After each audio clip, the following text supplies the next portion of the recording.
Let's look at electrician salary in Malaysia. The average salary of an electrician in Malaysia is 10,300 US dollars a year. That is average annual gross salary before tax. But after tax, you bring home around $9,000, which leaves you with roughly $750 every month. While average electrician pay is lower overall, working in Kuala Lumpur pays noticeably more at $10,600 after tax. That sounds better, but high local expenses take most of the extra money, so you might not save any extra cash.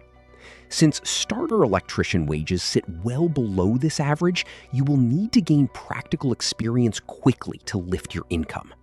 Having a university degree helps even more, and that's why an educated worker can transition into higher paying positions like electrical engineer or project manager.